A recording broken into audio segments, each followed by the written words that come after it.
está em casa assistindo aqui a programação da Rede Super MS. Está no ar mais um Por Dentro de Tudo e o tema do programa de hoje, vamos falar sobre os desafios da educação e da criação de filhos. E hoje eu recebo aqui no programa a psicóloga Nesdete Mesquita. Olá, tudo bem? Tudo bem, e você, como está, Carla? Tudo bem, é um prazer recebê-la aqui no Por Dentro de Tudo. Eu que agradeço pela oportunidade de poder abordar esse tema que é tão importante no dia a dia, né, das pessoas. E também está aqui conosco a mestre em educação, Érica Costa. Tudo bem, Érica? Tudo bem, obrigada pelo convite, pela oportunidade. Como disse a Nesdete, é um tema muito importante para ser abordado juntamente à família, às escolas. Obrigada. Então vamos começar falando na parte, eu quero começar com a Nesdete. Quais os principais desafios na educação das crianças que nós encontramos hoje? Bom, como a gente sabe que educar filhos não é algo que se tem em manual, né, que não se tem bula, que não se tem uma forma escrita, os desafios de hoje e sempre para a educação dos filhos, ela está sempre voltada em alguns aspectos da importância de se repensar as práticas, né? Que práticas são essas que desenvolvemos no dia a dia na educação dos nossos filhos? Sejam eles crianças pequenas, sejam adolescentes ou até os adultos, né? Tá certo que cada fase a gente tem uma condução do desenvolvimento dos filhos, mas alguns aspectos esses que são importantes de serem revistos são as nossas práticas mesmo, né? Então, as práticas dos pais no dia a dia, de como conduzem a educação dos seus filhos, de repensarem, né? Porque é sempre errando que se acerta, por não ter um manual para se educar filhos. Então, é sempre esse aspecto que é importante, é sempre repensar como é que está se dando, como é que as minhas práticas estão se dando, né? Inicialmente, poderemos pensar num desses caminhos, é justamente o diálogo, né? Como é que anda o diálogo entre os pais e filhos? Esse é um dos aspectos importantes, porque por meio do diálogo é que muitas questões podem ser resolvidas e podem ser minimizadas. Era uma pergunta que eu ia fazer. O diálogo ele é essencial dentro de uma família, né? Qual que é essa importância de dialogar entre si? O diálogo ele é importante em qualquer ambiente. E se tratando, então, de uma família, mais ainda quando se trata de educação dos filhos, né? Ainda mais se são crianças, tá? Em pleno processo de formação de sua personalidade, né? Então, por quê? Porque o diálogo, ele dá abertura para que os pais possam conhecer melhor os seus filhos, perceber compreender melhor quais são as suas emoções, quais são as suas expectativas, quais são as suas angústias, quais são os seus anseios, né? Então, não é um exercício fácil, né? Até porque muitas vezes se confunde o diálogo com conversa. Conversa é uma coisa, diálogo é outra coisa, né? O diálogo, quando você se aproxima do assunto, do que é o cotidiano daquela família, né? Do cotidiano daquele ambiente que se vive. Conversas são assuntos que a gente trata de uma maneira mais ampla, geral, de tudo aquilo que a gente vivencia no mundo que nos cerca, né? No qual nós nos inserimos. Tá? Então, a partir do momento em que os pais eles se abrem mais para esse diálogo, que isso é um exercício, não é fácil, é desafiador, porque educar é um ato desafiador, né? Uma função bastante complexa e desafiadora, e é desenvolvendo, revendo suas práticas que os pais vão repensando, podendo repensar. Isso que é muito importante. Então, a partir do momento que os pais se abrem mais para o diálogo, que eles expõem também para os seus filhos quais são os seus sonhos, que expectativas os pais têm, que todo pai e mãe tem a melhor expectativa para o seu filho, né? Então, quando os pais eles se abrem, colocam mais para o diálogo com os filhos, é um caminho que se abre para uma possibilidade de se enfrentar mais o desafio do que é o educar, que não é uma tarefa realmente fácil, é desafiadora. Até porque uma família que tem mais de um filho não é a mesma maneira de conduzir a educação para um para outro, né? Justamente, mesmo são situações diferentes, muito bem lembradas, Carla. Quando é um único filho ou dois filhos, que hoje é muito comum a constituição das famílias com poucos filhos, como quando uma família ainda é uma família numerosa, que hoje a gente tem poucas famílias numerosas, mas temos casais jovens que têm muitos filhos, que optaram por ter muitos filhos. A gente fala de muitos filhos, hoje são 4, 5 filhos. É mais raro, mas a gente encontra, né? Então são condutas diferenciadas, e até porque cada filho tem um perfil, cada filho tem uma personalidade. Então, numa mesma família, mesmo se pegando aquele modelo de família tradicional, do mesmo pai e da mesma mãe, o que hoje já não se constitui tão assim nesse tempo contemporâneo que a gente vivencia. Muitas vezes a mãe já tem 2 filhos, o pai tem mais 2, aí juntos tem um novo filho, uma nova família, os meus, os seus e os nossos, como se costumamos dizer. Na família contemporânea, esse é o perfil da família contemporânea, né? Então, para isso, hoje, a escola tem que se adequar a isso, ela tem que estar atenta a isso, os profissionais têm que estar atentos a isso, e a própria família, os pais têm que estar atentos a isso, porque são formas diferenciadas de se educar os filhos, né? Quando é uma mesma família, do mesmo pai e mãe, mesmo assim, sendo vários filhos, a educação, por mais que você fale, eu dei a mesma educação para todos eles, porque fulano é diferente um do outro, né? Porque cada pessoa também tem a sua própria personalidade e ela introjeta do meio aquilo que constitui aquele ambiente familiar, tá? No aspecto escolar, Érica, quais os principais desafios na educação?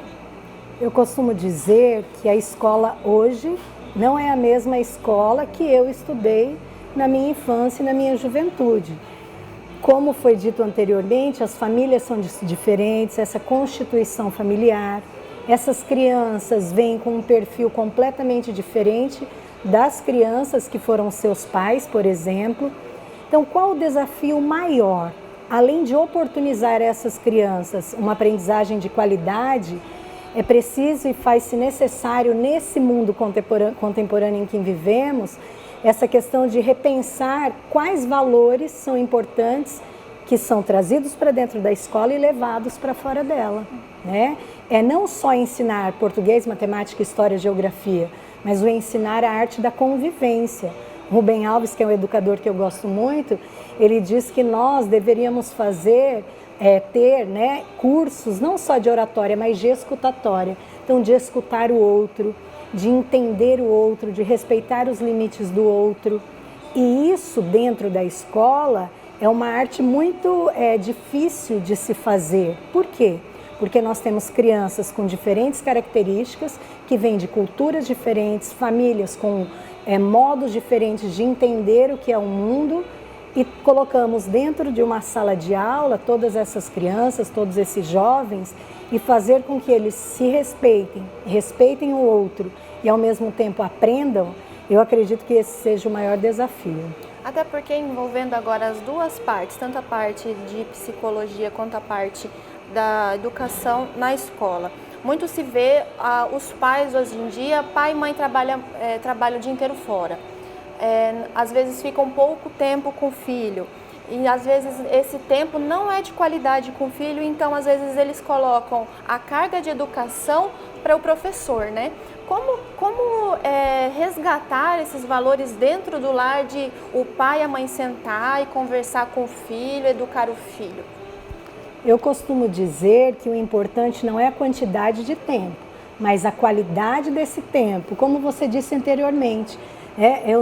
O conversar, dizer, tá, tudo bem, é diferente do dialogar, do ouvir o filho. Antigamente, nós tínhamos medo dos nossos pais. Se meu pai olhasse, eu já sabia que aquilo eu não poderia fazer. As crianças de hoje são diferentes. Elas querem entender o porquê do não. Antes a gente aceitava o não e pronto. Hoje elas querem entender.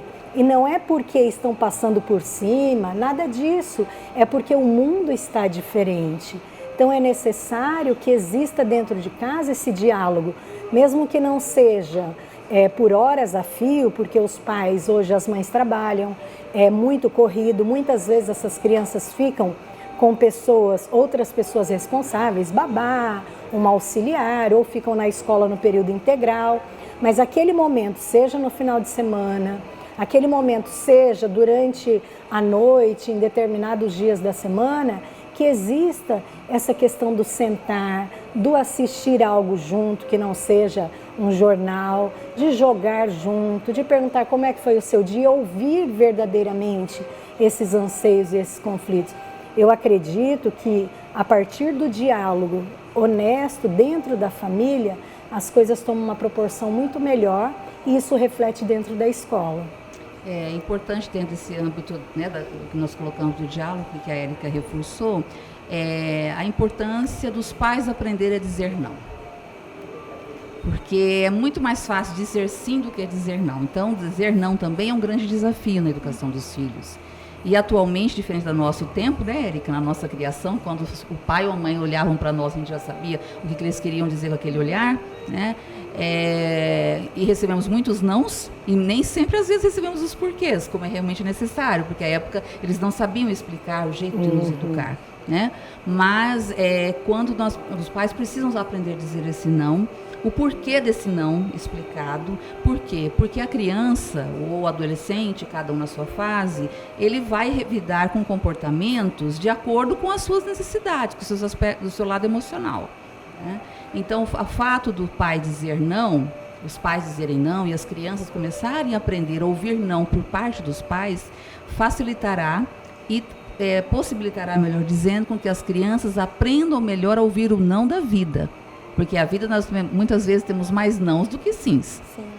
E isso, inclusive, reflete no comportamento dessas crianças, desses adolescentes, quando não são ensinados a ouvir o não, embora não seja fácil fazer isso, é um desafio, né?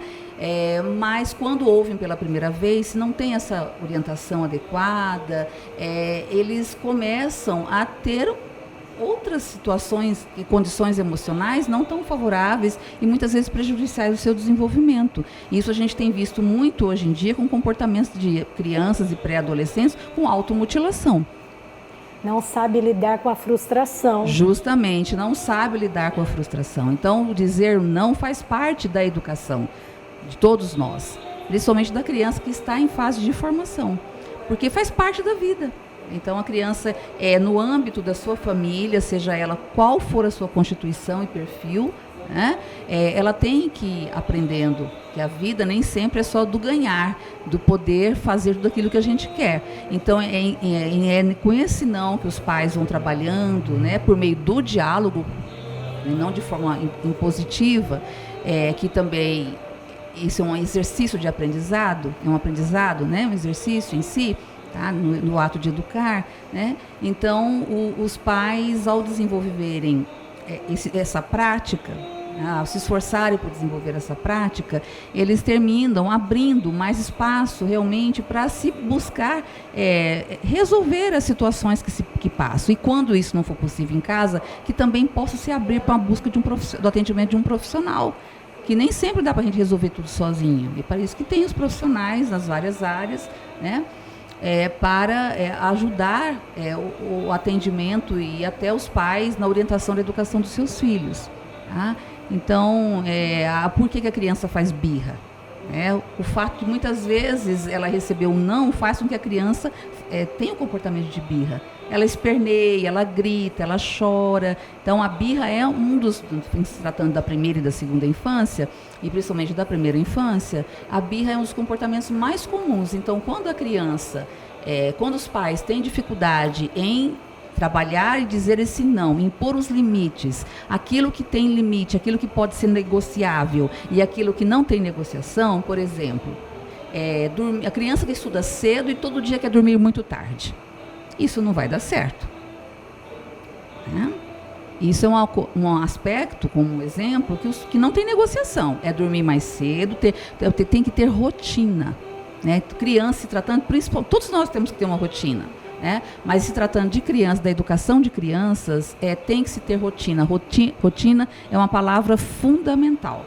Porque a criança, por meio dela, ela vai conduzindo a formação da sua personalidade. E nessa rotina é que os pais conseguem conduzir o ritmo do dia a dia da família. Tá certo. Então a gente vai para um intervalo comercial e a gente volta falando mais sobre os desafios da criação e educação de filhos. Até mais.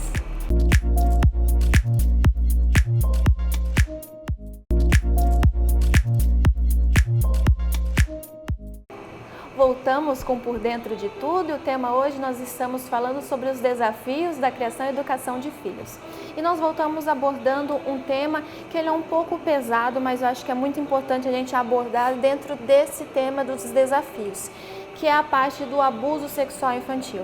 Infelizmente a gente vê o aumento desses abusos, aumento da pedofilia, tanto é que aqui em Campo Grande a gente tem visto o aumento de ações da polícia em relação à pedofilia, a casos de pedofilia.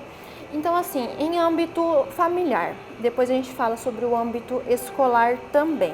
No âmbito familiar, como educar as crianças para que elas não venham a sofrer esse tipo de abuso? Bom, infelizmente, muitas vezes, os casos de abuso sexual ocorrem dentro da própria família, na própria casa. Então, como disse você, Carla, um assunto delicado. Porque já vindo de fora, de um agente externo, já é inconcebível, quanto mais quando isso ocorre dentro da própria família, então dentro da própria casa. Seja com o pai, com irmãos mais velhos, com primos, com tios, enfim, com amigos mais próximos, não importa, né? Então, como educar a criança desde pequena em relação à questão de abuso sexual? É muito importante que os pais, né, tanto o pai quanto a mãe, e a mãe geralmente é muito mais zelosa nesse sentido, muito mais atenta, né? Primeiro mostrar para a criança que não é qualquer pessoa que toca no corpo dela. Tá? Quem pode tocar no seu corpo e de que maneira tocar no seu corpo. Esse é um dos primeiros aspectos. Porque se a criança desde pequena, ela entende isso, né? Que o tocar o corpo, que é a mamãe que troca, a mamãe que dá o banho, a mamãe na hora de fazer o xixi, a mamãe que limpa, ou se tem alguma pessoa que cuida dela, que auxilia nos cuidados dela do dia a dia, que quem faz isso, como que isso pode ser feito? E que qualquer forma que ela perceba de diferença, que ela avise sempre a mamãe ou o papai. Né? Então, quando a criança, desde pequena, esse assunto é abordado dessa forma em casa, a tendência da criança é dela apontar qualquer tipo de sinal, verbalizando, né, quando algo diferenciado acontecer. E mesmo se essa verbalização não for possível, como cada criança tem seu perfil, a sua personalidade, né, isso pode ser expresso por meio do seu comportamento, a alteração do seu comportamento. Então os pais têm que estar responsáveis, que muitas vezes são os avós que estão cuidando dessa criança, criando essa criança, né? Tem que estar muito atentos aos comportamentos dessa criança. O que se modifica? Tem alguma modificação no comportamento? A partir do quê? Tentar relacionar o que está acontecendo que possa estar modificando esse comportamento. É em casa, com o que essa criança está ficando, quanto tempo está ficando, é quando sai, é quando vai a algum lugar, né? É quando está na internet, é quando está vendo algum programa, aproveitando já falando do desafio de educar filhos na era digital, né? Porque a internet é hoje o que foi no nosso tempo, né, Érica? A rua, a quadra de casa, que a gente ficava do lado de fora brincando, nossa mãe e nosso pai ficavam de olho para ver como estava, né? Então a internet hoje é essa rua. Ela tem esse mesmo significado para nossas crianças, né, na geração atual. Então tem que estar muito, porque o que está se passando, com quem que essa criança está fazendo contato, quanto tempo que essa criança está ficando exposta, né, às tecnologias, principalmente por meio da internet. O que ela está acessando. O que ela está acessando, que tipo de programas ela está acessando, que tipo de blog, que tipo de sites, né? Então, tudo isso são cuidados que tem que ser, com quem ela está conversando, porque são essas orientações importantes que os pais têm que estar sempre atentos e que, se eles tiverem dificuldade sozinhos conduzirem essa orientação, que busquem ajuda profissional. Né? O importante é eles estarem abertos a perceber que tem alguma coisa que não está funcionando bem, que está diferente e que busquem ajuda profissional. Né? Não tem que ter vergonha disso. Eles são pais e é o dia a dia que os ensinam a como ser pais. Tá? Então, esse é muito importante, que os pais sempre estejam atentos, né, o que a criança está acessando, criar meios de segurança em casa, porque a pedofilia muitas vezes ela vem pela internet, pelo acesso à internet, o que a criança está acessando. Os pais criem ferramentas de segurança, de controle, de monitoramento dos sites que são acessados, né? Então, são aspectos que têm que ser que têm que ser percebidos no dia a dia. Tem um espaço comum que fica o computador, né? Ou o próprio tablet que a criança usa, porque hoje é muito comum, às vezes uma criança nem consegue calçar o sapato direito, mas ela já usa, ela já mexe com o tablet, ela domina o tablet. Né? Então, assim, é muito complexo essa questão. Tá? E na parte escolar? Bom, a escola ela tem papel primordial não só em detectar se a criança teve um comportamento, se está alterado, se aconteceu alguma coisa com essa criança, mas principalmente na questão também da orientação. Com os pequenos da educação infantil, existem muitos livros infantis que têm toda essa delicadeza, essa sensibilidade para tratar esse tema. É por meio de histórias, da roda de conversa com a professora, e aí entra a formação desse professor, que é essencial para ter essa sensibilidade de detectar. Com os maiores, os pré-adolescentes, os adolescentes, o professor, principalmente o professor de ciências, de biologia, que trabalha essa questão do corpo humano, e também os demais professores precisam estar atentos, porque muitas vezes o menino não fala em casa, mas ele fala para o professor. Então, e orientar essa questão de que o seu corpo tem que ser preservado, essa questão do toque ao corpo, as redes sociais, com quem você está falando, os cuidados. Então, a escola ela vem para apoiar a família e até subsidiar essa família em relação a essas orientações. E como eu disse anteriormente, o professor ele precisa estar muito atento. O menino está acuado, percebeu que a criança está com um comportamento completamente alheio àquele que é o natural, tem que já tentar diagnosticar o que foi, de forma muito tranquila, muito ética, mas é necessário. Já que a gente entrou no tema tecnologia, tanto na parte educacional em casa, quanto na parte educacional na escola, como a gente trazer a tecnologia, não como inimiga, mas como aliada? É por meio mesmo desses cuidados que eu acabei de observar, né? A criança, por exemplo, estudiosos, pesquisadores apontam, indicam algumas orientações em relação ao início do uso da tecnologia, do acesso à tecnologia pelas crianças. Isso a gente está falando desde a televisão. Uma televisão é algo que já em décadas passadas as crianças ficavam frente a ela horas a fio, né? Não existia tanto os smartphones, os iPads, enfim, tá? Os tablets, né? Então, ou não eram tão disponibilizados. Então, a criança, ela geralmente, é a partir dos 2 anos que ela deve ter o início de um contato com a tecnologia. E isso, assim, muito em cima daquilo que ela apresentar de curiosidade. Mas, para isso, nós temos que ter os pais da família como exemplo, como bom exemplo.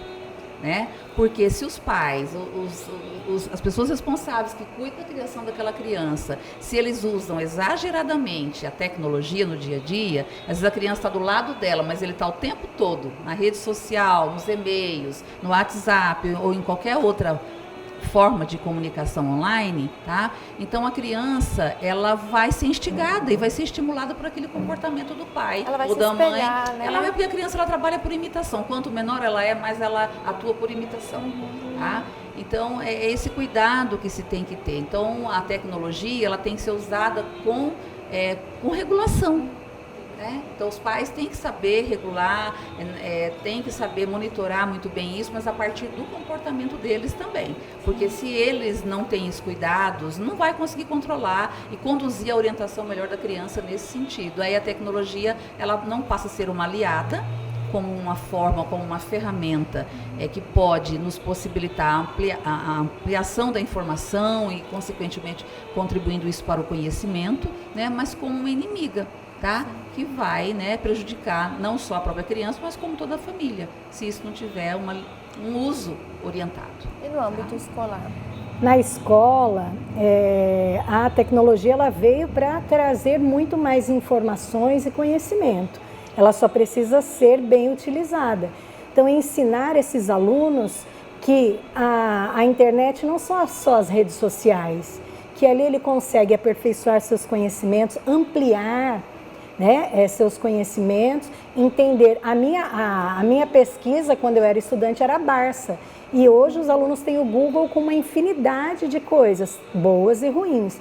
Então, ensinar dentro da escola, dentro da sala de aula, que o celular ele pode ser utilizado para uma pesquisa, para enriquecer o conhecimento. Só que para isso o professor, mais uma vez eu falo da formação desse professor. O professor precisa entender como essa internet, como essa tecnologia, ela vai ser uma aliada nesse processo de formação do ser humano. E com certeza, o professor sabendo utilizar disso, sabendo como direcionar, o ganho não só da criança, mas também do professor, que vai ter tempo suficiente para propor outras situações, outros tipos de conhecimento para esse aluno. No programa passado, nós falamos sobre educação financeira e a gente trouxe que em 2017 foi tomada uma decisão pelo Conselho Nacional da Educação da implementação de educação financeira no ensino fundamental e no infantil, né? E como está sendo essa implementação na escola? Então, a BNCC, que é a Base Nacional Comum Curricular, as escolas têm até o final de 2020 para que se adequem às propostas desse referencial que a BNCC traz. Dentre várias proposições, uma delas é a educação financeira. Então, as escolas estão se adequando, estão buscando qualificação para que trabalhe com esses meninos desde os pequenos, como utilizar-se conscientemente do dinheiro. Então, a questão da mesada, vai para um supermercado e faz a compra com os pais. Então, dar valor real a esse dinheiro, para não ficar pedindo, gastando, entender, porque se desde pequeno o menino entende o valor que o dinheiro tem e sabe utilizar consciente este dinheiro, ele se torna um adulto de sucesso, né? Além disso, também as escolas estão implementando a ação educação socioemocional, né? Sim, educação socioemocional. E já é algo que a maioria das escolas já vem trabalhando, que é o quê? Nada mais é do que você trabalhar a questão do resgate aos valores, do entendimento, do meu limite acaba quando o do outro começa, dentre outras proposições, não só com os alunos, mas também com os familiares. Tá certo. Infelizmente o tempo é muito curto, já encerramos por aqui e eu agradeço muito a presença de vocês. Muito obrigada, Nesdete, pela entrevista. Agradeço, Carla, pelo convite. Se você quiser deixar o seu contato para as pessoas poderem conversar com você. Do meu WhatsApp? Isso, pode ser o WhatsApp. É o 99952-5467. E muito obrigada, Érica, também. Se quiser deixar o seu contato, fica à vontade. Eu agradeço. 998275748. Muito obrigada mesmo pela presença de vocês. Esse tema é muito importante hoje em dia, que a gente traga, resgate valores dentro do lar. E para encerrar esse programa, eu quero deixar uma mensagem para você, como a gente sempre encerra o programa deixando uma mensagem. E assim, a Bíblia nós sabemos que ela é um manual para a nossa vida, né? Em relação a tudo. Mas o que ela fala em relação aos filhos? Eu trouxe alguns versículos que falam sobre esta educação. São 7 temas que eu trouxe para você e vou falar bem rapidinho aqui. O primeiro qual é o valor de prestar atenção na educação das crianças? A Bíblia diz em Provérbios 22:6, instrui o menino no caminho que deve andar e até quando envelhecer não se desviará dele. Segunda coisa, o que Deus espera dos pais enquanto eles educam seus filhos? Os pais eles devem ser o exemplo, como nós dissemos aqui. Em Deuteronômio 6, do versículo 6 ao 7, diz assim: e essas palavras que hoje te ordeno estarão no teu coração, e as ensinarás teus filhos, e delas falarás sentada em tua casa e andando pelo caminho, ao deitar-te e ao levantar-te. Terceira coisa, Deus quer que os pais sejam pacientes. Olha só, a Bíblia diz em Colossenses 3:21, vós pais, não irriteis aos vossos filhos, para que não ficais desanimados. Quarta coisa, o que Deus espera de uma mãe?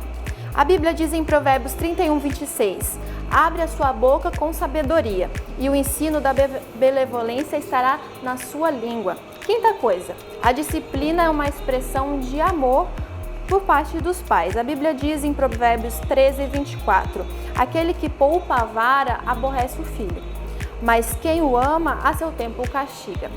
Sexta coisa, a correção firme e afável ajuda as crianças a compreenderem objetivamente as lições e a partir das experiências de vida. Olha só, em Provérbios 29:15 diz assim, a vara e a repreensão dão sabedoria, mas a criança entregue a si mesma envergonha sua mãe. Sétima e última coisa, o propósito da disciplina é para ajudar as crianças a atingirem a maturidade e não para enfurecê-los. Olha só, Efésios 6:4, e vós pais não provoqueis a ira dos vossos filhos, mas criai-os na disciplina e admoestação do Senhor. Quando nós estamos dentro da palavra de Deus, quando nós aplicamos a palavra de Deus no nosso dia a dia, nós vemos que nós vamos ter sucesso e você vai ter sucesso na criação dos seus filhos. Fique essa mensagem para você, um abraço e até o próximo Por Dentro de Tudo.